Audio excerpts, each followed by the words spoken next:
another goated tank VOD review. If I could just get my reviewee to give himself his name real quick. Hi, my name is Snooper. There we go. And what rank are you, Snooper?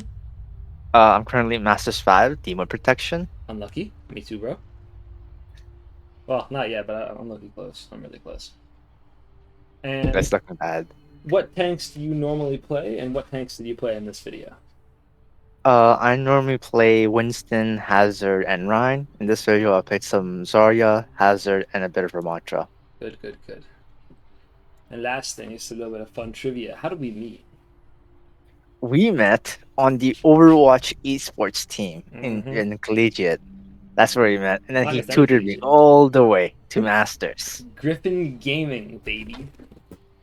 Got you to Masters 5, and then I disappeared from the org to go and get cucked by Sarek, and now you're still Masters 5. But it's okay, because we'll make it out of the trenches together, Snooper. You trained your replacement. I gotta say, you did what needed to be done. You don't want to be on Team A, bro. You don't want to be on Team A, trust me. Trust me.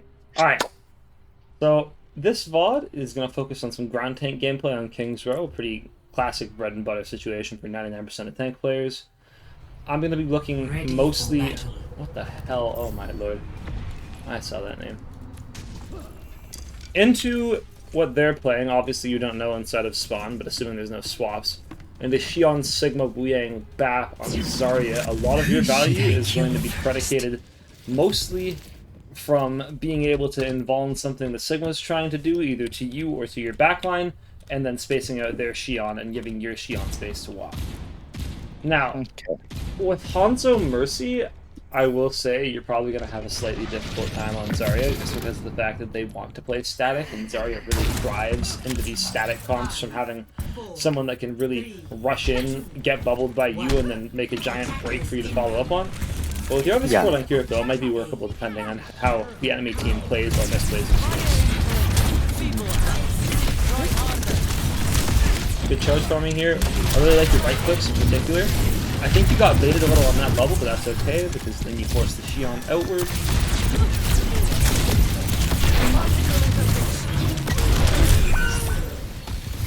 Alright. I know what the intention here was with charge, but you have to remember that you as a Zarya player, especially playing without speed, are basically a limp dick if you have charge and you're across the map.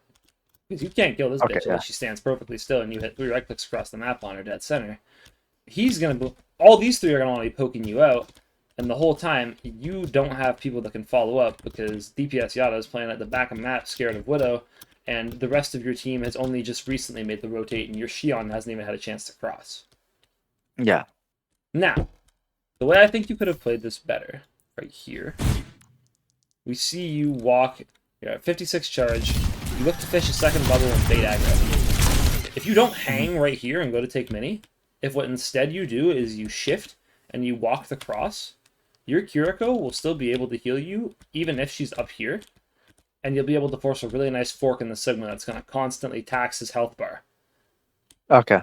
See what I mean? And then you're screened from the Widowmaker, and then hopefully, if your Hanzo respects shield LOS, which, you know, maybe he does, maybe he doesn't, he'll be able to get over to you, and then you guys can deal with the Widow together. Okay. One thing that's going to suck, though, if you ever play in competitive against a Widow like this again, sometimes backup map Widows will just secure picks, and there's not really much that you as a player can do. Like, she's sonar right here, and she doesn't give a fuck. She's not getting pressured whatsoever. And with your Hanzo playing what he's playing... Yeah. I mean... It's nice you got res here, but realistically, you dying early turned this into a very drawn-out long fight, and then the rest of your DPS kind of just jumped in looking for death. Yeah. Try and make that cross a little bit. The area I'm talking about over here is so huge, because not only does Widow love to stand here when there's good spawn chokes going up front, but there's a mega for you to patch yourself up on the cross, and you can just walk straight to height and have a perfect view on what is like basically their #1 position, this backline angle right here. F10. F11. This is a good walk. Yeah, normally I just walk through the hotel to force like a split or force her like attention to come back here, so my DPS usually has like space to walk up on point or take where angle. This is realistically Zarya is strong. I really like your bubble usage in this corner. Ooh. Oh, I hear shit going on behind you though. How did your Xion die so fast?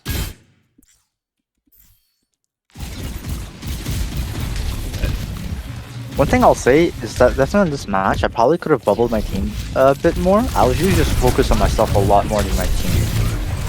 I mean, it sometimes feels counterintuitive bubbling teammates. Let me see what's happening back here though. Okay. So your Xion is wholesale confidence. She's fine. That Suzu... Whoa. You see that? Yeah. She gets grabbed right here. Oh. Oh, your Kiriko stepped to you. Okay. Yeah. She tried her best. It's probably logical to walk into your tank there anyway. I like that you briefly went out and touched in the kill box here, though.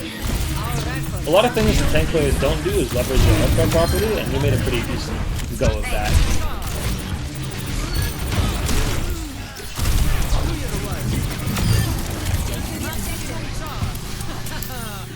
Uh-oh.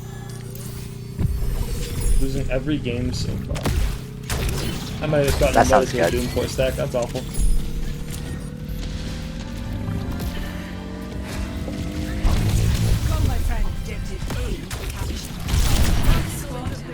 Okay.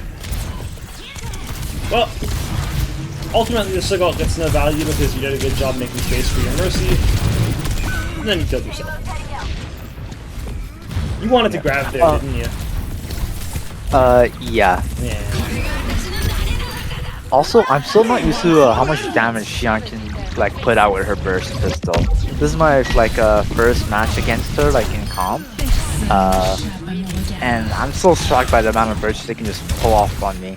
I've actually died a couple of times because I didn't realize she's behind me and she just like removes half my health bar. There will probably be some nerfs to her right click at some point if I had to guess. I mean, the fact that it has no fall off is, in my opinion, one of the craziest things about it. Like, it has no fall off, it's chargeable, and on top of that, it's also like relatively not telegraphed. Like, sure, like if you see her, you'll like you'll be able to tell like she's got the X going up or above her head. She's gonna drop down and shoot. But, like if you're behind, or if she's behind you, you have no idea. Like, okay, this was kind of a shitty fork, but I don't really know if you were to blame here. Let's see. Okay, you walk in. Okay, your Xion failed the stage properly. But you're not going to know that as a tank up front taking space, because you're not able to turn around to people shooting at you. From here, soak the motorbike. Right when you hear your Kiriko die, I think playing Recovered Mercy here... Yep, you do a good job of making your Xion extend into you. I don't think there's much you can do. Yeah. This is a staging failure from your DPS. I wouldn't worry about this too hard in the context of getting better. Because, I mean, yeah, we just motorbike the wall. It kind of speaks for itself now. Okay. You have knowledge of BAP on height. You don't want to try and force a long fork or anything. Ram it down main straight into the signal space.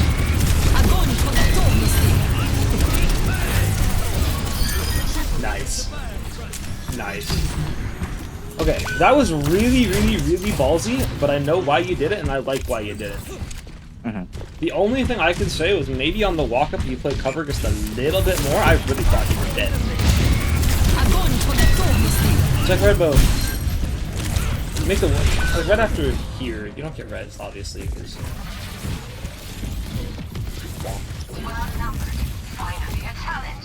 After this, that me and Hans are worse, like, just putting the ult was line in chat, so I think we made like a agreement, just let's just combo here. So that's why I was thinking a bit more ballsy, because anyway, even if I die, we probably would have won the team fight right here. Yeah. Grab Dragon's not bad on the walking here at all. It's great. I would have maybe liked to see you either bubble slightly earlier in here or play your space a little better, just because, like, you know, you're about to walk up with grab. They're going to shoot you, because they're basically just running inside of the grab. They're going to try and drag whoever else down with them. Okay, I'm not gonna lie now, this part low-key annoyed me. This part really annoyed me. I'm sitting on cart this entire time instead of like sitting up front of the joke. Your Kiriko's gotten put on a t-shirt by this Widow a couple times too, I hate to say it. I mean, it sucks, but like, what? Do you want your Mercy to stay payload and then just get annihilated? Right? Like, she can feather payload for a minute with you here, but it's mostly gotta be you on the lockup. I don't like that bubble, not because of the fact that the Sigma missed his rock, just because of the fact that as you get higher, I mean, like, bubble takes a quarter second to put online, whereas Sig Rock takes like a solid second and a half with the wind-up frame, right? Like, you can reactively parry that. You shouldn't be proactively doing it, because any Sigma worth shit is not going to rock a bubble. They're basically just killing themselves in the process. I like the Borky Force here, though. I don't mind it. I think I got the movement speed one. Okay. You should consider spotters sometimes in this map, because, I mean, it allows you, I think, to either get up here or here if you're going off of payload. For sure off of payload, maybe just on your own. I think you can definitely make it just like from the ground up here, because this is slanted. But on Kings, it opens up a lot of really good traversal options and high grounds that allow you to burst a lot more without being such a focal point. You know what I mean? I was thinking of mainly just using that movement speed just to run into the Sigma, get my own personal Lucio, so I can like just run over the Sigma. Yeah. I mean, with the fork that's being forced here, like, this is good.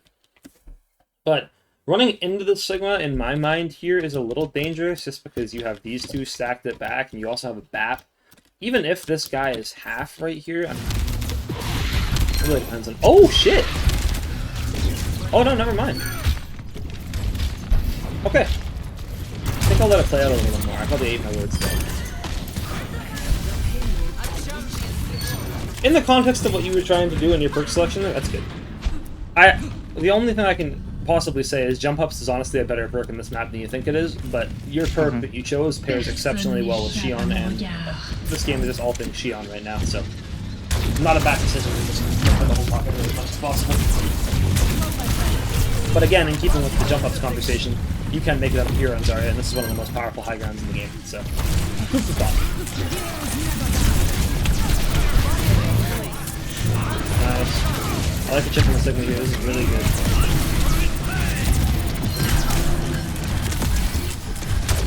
What the hell is this shit doing? Yep, this is a solid fork. Oh yeah, I forgot to ask, is this a win or a loss game? This looks like a pretty hard loss. This is lost. It's a loss. It's a loss. Ooh, it's not good. This gets really bad for a second, doesn't it? Oh, you're about to see something really sad. Really, really sad. Oh, you dumbass! Hyper Strike perk! That is the only recorded instance I've ever seen of that perk getting value, bro. As much as I told you a dumbass, it's not you.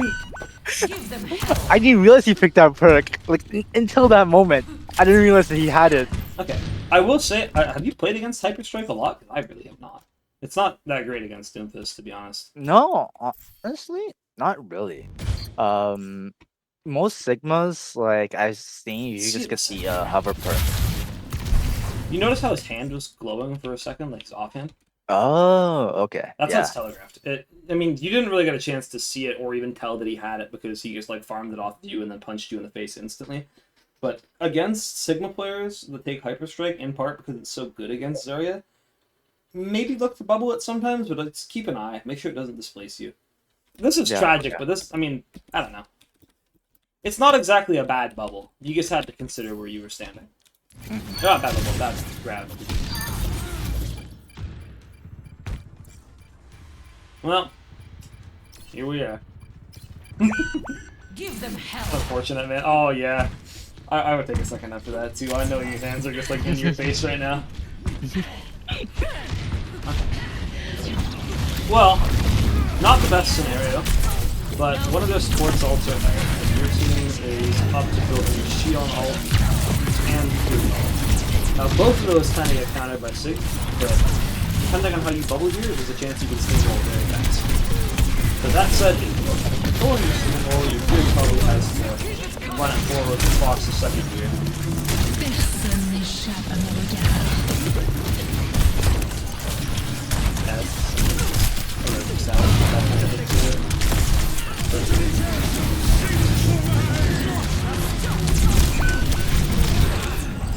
Yeah, okay. This is lucky on your backline a little here. A good Sigma, I mean, obviously he got value with this grab here, but like a good Sigma will be saving this 1,000,000% for when Fox comes online or Shion all, because he's probably, if he's paying attention, thinking that both of those are about to come up. You as a tank, I don't think can do much here aside from playing your HP a little better, just because you took a significant amount of poke here. But yeah, E from the save. You're 100 charge, and it's helpful, right? But like you're not sped in. You're not trying to make a cross or anything. You're getting some of the space. So ultimately speaking, all of this damage you are taking on Zarya is junk. Okay. You're expending your effective HP in a way that doesn't help you, doesn't soak anything that might kill your team, and will realistically get you killed with Shion if Shion isn't very strong. No, she did not. Okay. Do you think I could have like played on the other side, like the elevator side on the other side of the payload there to like force like a fork, so they had to like split our attention between me and my team? Like not here on the other side. Yeah, but like.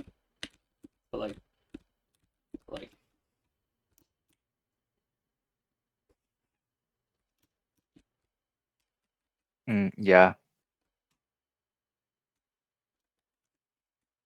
Damn. But like, I understand the urge to hold here. I get it. It's a good spot for you to post on tank in general, but in practice, not only does the partially exposed cover on right side kind of put you in a shit spot, it also means your supports have no choice but to heal you while standing down main and potentially walking into a very precarious shielded Widow LOS. And with your Kiriko, I mean, like look at this. She's literally only alive because that shot missed. Like that contrail proved my point right there. I think, honestly, the single best thing you could have done, especially knowing fully well the Widow's up there and that there's a non-zero chance that your team just gets trucked, is play right in here. Because you have an exit, and you also have a covered rotation. Which means that your supports can meet you over here, your DPS can stage out through here if you have a short-range DPS, which you do in the form of your Shion, and she wants to stage out through here because she has Shion ult, even if she, well, didn't and instead took main. And then you can just walk it right through.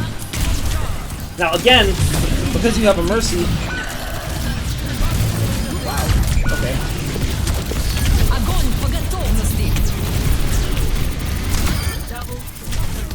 Oh, not again. Oh. No. Okay. Obviously, good job from you. You played this very, very well. But do you understand what I mean? Yeah. Your team is making a lot of very unnecessary and costly mistakes, which at the Diamond to Masters gamut pretty much defines a lot of these games. People all come here and are individually and mechanically skilled enough to brute force their way through like the Bronze to Diamond gamut. But then they get stuck in this D1 to M5 elo, and it's like the mistakes that they make and like the habitual positions they play, like right here, are just problematic enough that just either due to random chance or due to an enemy teammate exploiting it slightly better than you exploit your angle, costing you. And with your Hanzo dying early here, like sure you have a Mercy, right? Like she can res that because he's just like jacking off in the backline and he got Sig ulted by a Sig who ulted for no reason. But you see what I mean. Yeah. It's expensive, these fight losses. They put you in a bad position and they tax a lot of your health bar for pretty much no reason. That's the big issue I find when I'm looking at a Zarya VOD here. And I think realistically, the reason why you're playing Hazard here isn't going to work is probably not only because of the fact that these guys can chip the fuck out of you on a map like this, but also because of the fact that you probably weren't leveraging your health bar quite right. Like, your mechanics are there. Like, the hardest part of getting good on tank, which is the mechanical side of it, as well as knowing where to stand, is more or less solved. You're just not quite picking the right spots to stand. Okay. But you'll get it. I don't mind you using both bubbles here either, by the way. It's good that someone keeps Sig occupied. I do mind this bubble, though.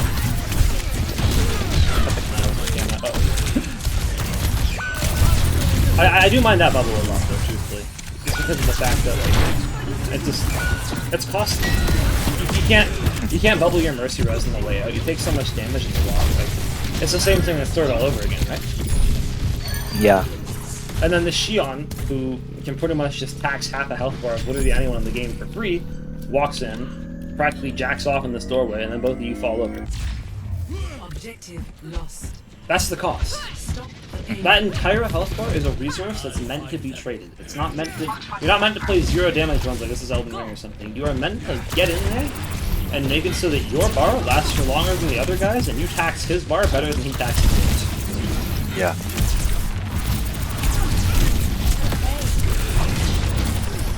Blade level here is not bad. He actually pretty much just did exactly what I was describing. I'm actually very happy with that. I don't like how wide you're playing, though. You don't really... It's like, realistically, you can just pin this corner. You don't need to walk out wide and see if you can hit Weeding or Bat. Both of them have solid AoE heals. They're not gonna... Yeah, it's not gonna matter, right? Especially with your shield blowing into a 6 shield at the moment. I think I'm just trying to just like avoid the 6 shields and like just going around and setting just to break it. Do you think I should just be focusing more on the 6 shields, just like get rid of it, so I can play closer around the corner? I don't know. See, the reason that a hero like Zarya works so well into these static shield tanks is because you effectively treat this big blue line as something that just costs the bubble to walk through. That's it. It's not a kill zone where you can't get healed, which, I mean, granted, you can't get healed, but, you know, you have a bubble, right? You're effectively healing yourself in the process with your effective HP. It's just something that your teammates won't be able to help you behind. But it's also a position where the enemy team is going to want to look to expend the most cooldowns. What the? The most cooldowns as much as possible just to get you out of there or back to the spawn. So you die here. And sure, I mean, there's not really much you could have done, granted. But I would like to see you walking past the shield a little more instead of blowing all of your ammo into it. Because ammo management is another thing I've seen you struggle a little bit with. I've seen a couple people 1 HP that you had to reload in front of. The trap therein is to say that you have no follow-up, but, well, sometimes you gotta be your own follow-up, you know? Oh, yeah. Damn, your CM got farther now. So this is definitely a loss. Yeah. I mean,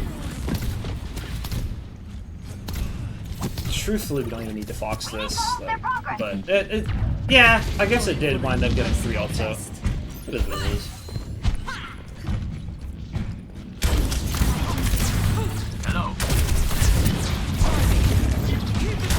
You go grabbing the lockup here.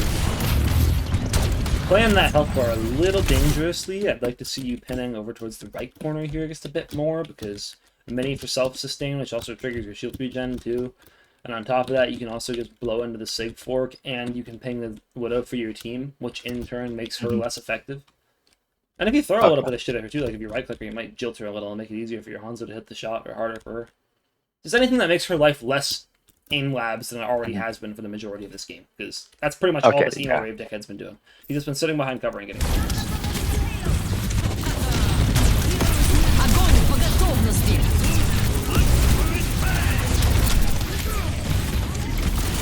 I hate that. I'm sorry.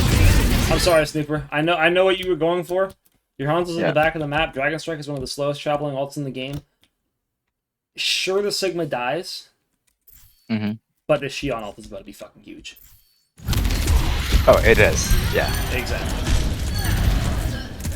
That right there should go on the Xion before she even makes the drop, so your team has time to space. Xion sucks when you're nailed down. Like, when, like, say I'm on Doom and I can land a good solid charge punch into her while she's in the middle of her ult, there's nothing to do. She just slammed her, and she's fine. And that same logic... nice.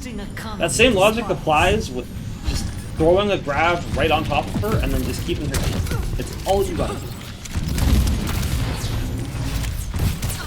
Now see the problem.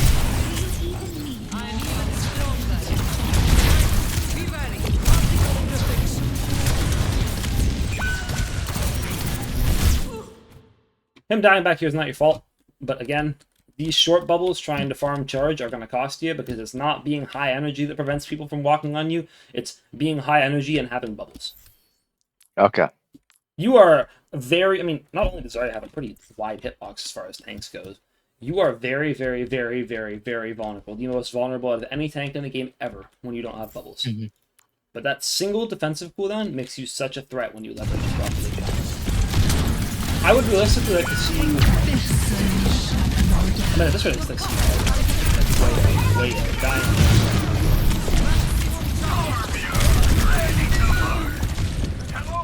About, truthfully speaking, you should have been gone right here. All the way back to this corner. Then you can just peel out through side. There's no threat of boop to fuck you over here unless you randomly get jilted by a sick projectile, but like, that's just unlucky. There's not much you can do with what you got here. Your Hanzo's down, so your long-range threat is gone, and their Widow reigns completely uncontested. Your Bat dies to a Sigma somehow, and your Mercy absolutely dies to the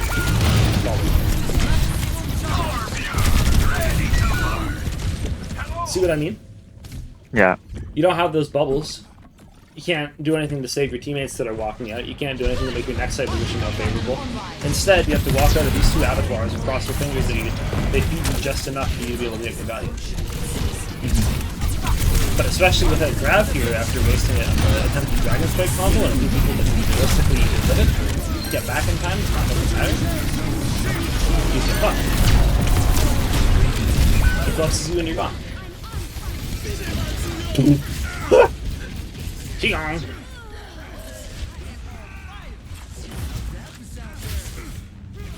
I'm sorry, I know I'm grilling you a little bit.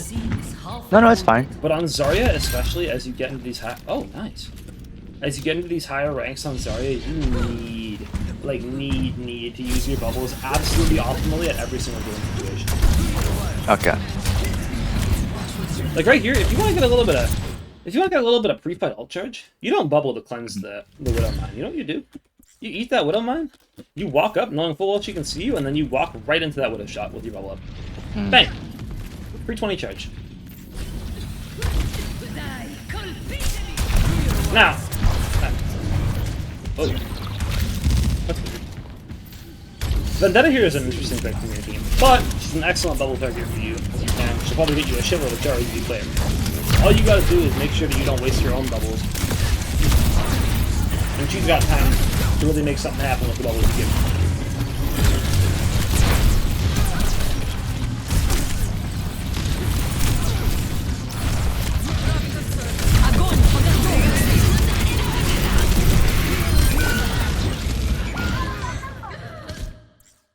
I mean, it's just like, it's just all their Shion, right? Mm-hmm. You're falling for the classic trap and shooting into a Sigma who is basically one of the best space holders in the game, provided he's cycling his cooldowns right. When in reality, the person that's really shredding you is their Shion. And it's not because your Shion's getting diffed, it's because she's getting basically infinite space to walk. Because, unfortunately, the Widow on attack here is so much stronger than the Hanzo on defense, and there's not much you can do. Yeah. You could make an argument and say that DPS Yada should have swapped sooner, but, like, this is the sum total of him on Vendetta. He's just dead on the floor. There's not much that he can do into this whatsoever, because the Widow's going to poke him out, and if the Widow doesn't poke him out or outright kill him on the walk, like, who the fuck is he going to swing at? Who's going to walk short into a Vendetta here? And you have to be the one to help her make that close, because your bubble is going to be able to patches that glaring and obvious weakness. Yeah. I don't know what the fuck your Mercy is doing down there. I think she was just trying to stall because she's in her ult, so she can get back last second via touch.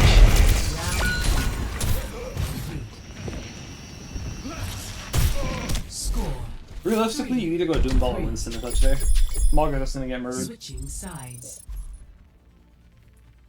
All in all, from what I've seen so far, you're not playing terrible. Initiating match. Okay. You're making a couple very glaringly obvious mistakes with your health bar management, and if I were guessing, I have a feeling you might have thought this was your DPS getting diffed at the start of the game, or in the middle of the game. Did it certainly feel that way? A bit, but I was also thinking about like how it'd be nice to have a support other than Mercy. Yeah. Well, I was hoping to pick up some of your tricks with the staff. If you promise to be patient with me, I'll do my best. I mean, like, what can you do, right? These people just spawn. 5, But 4, 3, realistically, 1. I actually don't hate Mercy in that comp. especially if you're on Zarya, just because of the fact that you can really live on your own, and if she gives you a bit of damage boost, functionally speaking, you can play as though you have more charge than you really do. Yeah. Plus, you know, flash shield buffs are nice on Zarya because you can. I'm pretty sure cleanse DPS passive with the double. Watch the sniper. Defend objective A. Oh, can you? Maybe. I'm not 100% sure. Either way, flash shield is best when you can just get someone out of the fight below half and then just shield.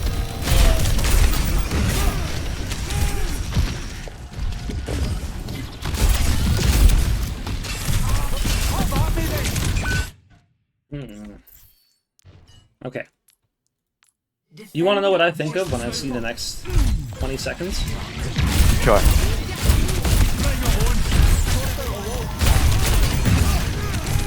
I'm trying to kill myself. I love you, Snooper. Alright. It's true. This early wall Alright, let's here, hear it. the Yeah. only thing that stops you from getting absolutely trucked and murdered is the fact that your Sigma hit this. Instead, actually, where the fuck did that rock go? Who cares? Your Sigma hits anything but you, and then you somehow magically manage to make a cross onto a Widow who's going to drop, get another full charge scope shot onto your team walking forward like this dumbass right here, and then probably get another free kill while you're jerking it on high ground waiting for some other follow-up that'll never come. This is bad, and the main reason it's bad is because of the fact that you wall so early here. Not because you take too much damage, because, yeah, it sucks, but what helps you live on Hazard is being able to wall off a faraway target into like a choke like this that forces a long, predictable reposition, or a wall that eats a bunch of cooldowns that would have killed you and then allows you to leap in, leverage your health with blocking, and then walk out with maybe a kill or two and a few bruises along the way. Okay. I am interested to see what you do from here, because somehow the Widow hasn't killed anyone yet. It's not very good, I'll tell you that much. I mean, you're above her, bro. But you're not dropping because you don't have the HP, right? Yeah. And I mean, technically speaking, if you did have the HP, like if you were 400 or more, you can just wall behind you, block in front of the Widow, Vampire some HP, and you're good. But instead, this is probably going to be the most drawn-out death I've seen on a Hazard in a little while. If the Shion knows you're there and manages to mark you? Huh? No? Okay. Okay, you get a bit of passive healing.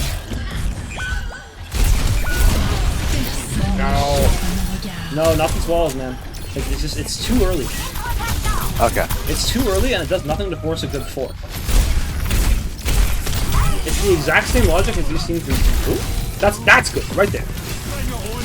Force him into a bad fight, wall him out, make him take a minute. He comes out on half HP from taking damage. Like, this is not bad. Realistically, your next wall should go right here. Because honestly, it'll probably kill her on impact, and if it doesn't kill her, then it screens out pretty much the best Widowmaker angle and forces her into a predictable choke that you can jump on and capitalize. I mean, that's just unfortunate, but ultimately, the reason that your early fight contest here is so bad is pretty much traced entirely back to that initial wall. Their Widow played that pretty much perfectly, but if their Shion plays that like any better at all and manages to secure a pick on Rusty Femboy on Mercy, you're cooked, bro. Yeah. You should not stop here.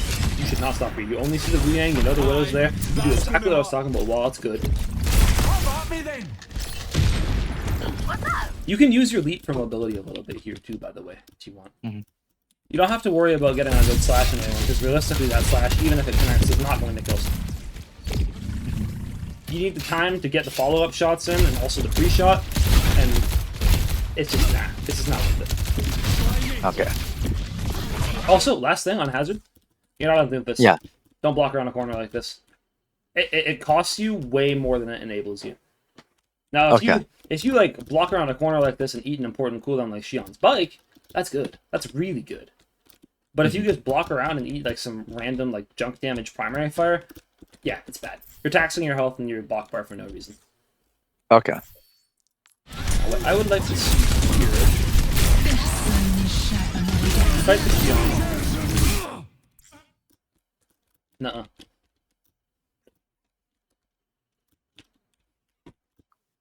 You see, don't you? Ah. Okay. All I didn't the even way think up about here, that. You have deep lead because you're smart. You took the right perk. You climb all the way up to the top of the roof here. You shift over. You can shoot while you're shifting. You hit a headshot right here. You hit a slash. You hit another headshot. That Widow is gone. You can contest point, completely invalidate the Sigma 9 instead of jumping up and slashing a Sigma that's not going to die anyway, because your follow-up is currently in the process of getting fucked on. See? Yeah. And then all of a sudden,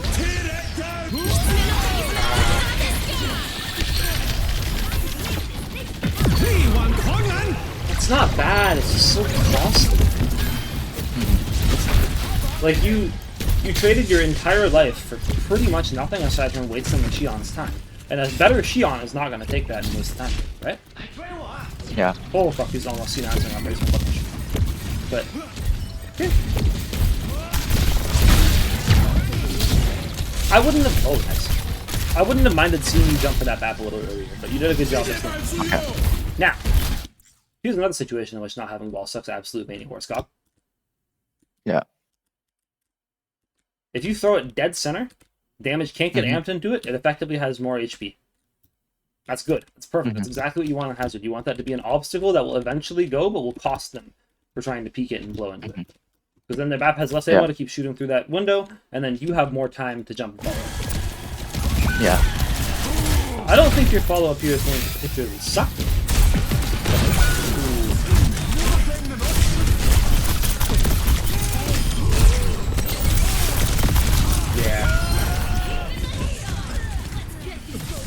Not just you, but mostly you. Applies to your entire team had a series of extremely expensive fights on a map that's very, very easy to snowball on, provided your resources are better and more well managed over a longer period of time. Initiating match. Yeah. It's expensive. That's the unfortunate truth of it. It's just expensive.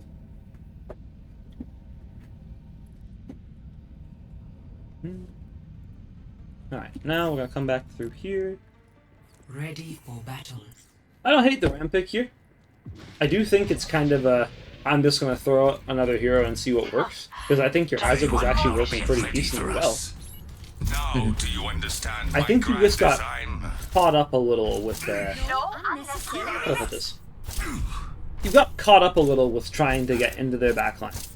And you spent a lot more of your HP soaking unnecessary damage than you did soaking the damage that was going to kill you. Okay. Don't even bother shooting. I don't know, I always try to go for that. It's not bad, it's just like any Widow worth their shit is not going to be shooting into that specific angle. Because, I mean, this is another reason why you don't shield here too, because then you're low. But, look from the Widow POV. This shield is right here. This only covers this angle, and even then modestly, especially if they back wide. They're not looking specifically towards the right side. They're looking towards the middle of main right here, behind this car, on height right here, or flanking on the left approach, which, by the way, this shield does not cover. As well as occasionally if there's a close holder right here. So what that shield does is effectively chop off half of your health bar, and then make it so that you die on the exit. Like so. Yeah. Now, I understand the intention was. The Widow is a giant problem and has been pretty much all game. She killed 2 basically for free on your attack OT. But you gotta not get caught up with fighting. Okay. Every now and then on your tank games, and even if we can review it and we can pick apart and say, oh, you should have done this, you should have done that, there will be games where Widowmaker Bird just takes over and there's nothing you can do about that. It's that, you ever played CS, you know the loading screen tip, sometimes your opponent's just having a really good day? Yeah. That's just an objective fact. It happens. Sometimes their Widow hits every single shot and just like bucks on your fine ass mercy player. There's nothing you can do about it.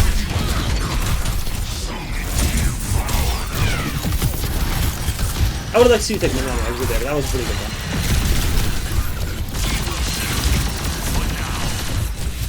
I don't like this shield, not because you used it for yourself. I don't like it because of the fact that you could have leveraged your HP bar better and then used the shield wide and walked into the Shion back.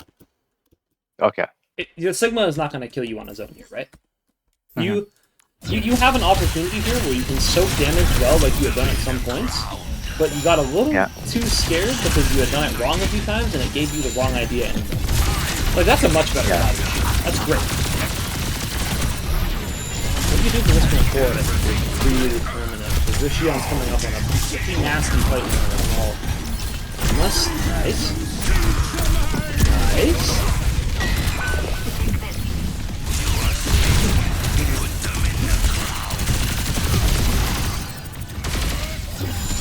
Remember, shield is only good so long as it gives you a space to play in front of and behind. And if you throw it way, way, way far like this, they'll just walk right through it. Closer to you, generally speaking, the better, unless you're playing for a very specific play. Okay.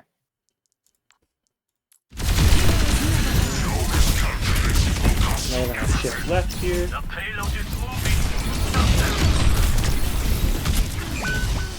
Do a panic. Yeah. I'm sorry, I really don't mean to keep on harping on the same point, but it's like... No, it's fine. When our HP is managed poorly like this, it really costs us in the long run. And if you do at some point want to like play for team A and try it in like scrims and like higher, faster paced collegiate environments, people will eat they eat me alive for stuff all the time. I am just as guilty. Nice. Oh. Fuck, that Liang ult was so massive. Yeah. Yeah. This was a game that you lost not because of mechanical failures or because of teammates throwing, just because of the fact that your team as a whole, but honestly out of all of them, mostly you, took a series of very, very, very expensive fights that fucked you over big time in the long run. Okay. If you do want to do another VOD at some point in the future, what I would like to see from you is less specifically going into the enemy team, trying to force cooldowns and then trying to run out like you're on Doomfist or something, and more trying to find a way to trap your opponents into walking into you and leveraging their HP bar poorly. Because you play very active, and sometimes it lends itself very well, especially if the enemy team's fucking up and you can exploit those, but you don't give yourself that second to breathe and pause. That's what's going to keep you Masters 5. It's not breathing, not pausing, not turning around and evaluating the situation. So the next time you play comp, give yourself 5 seconds to look behind your team, see what's going on, track the enemy team's ult in your head just through looking at who's doing the most damage and who hasn't ulted in a little while. And I think you'll find that you don't get rolled nearly as much into stuff like this. Okay. And especially on Zarya, remember, if you bubble and you get nothing, you have effectively shot yourself in the foot. Okay. You've taken your own health bar more than the enemy could have, right? Well, sorry for being so precise in some of my critique. And if I was wrong on anything, of course, please do feel free to let me know. But I think you had the chance to win this game, and I think if you played just a little more conservatively, you probably would have seen some good results in the end.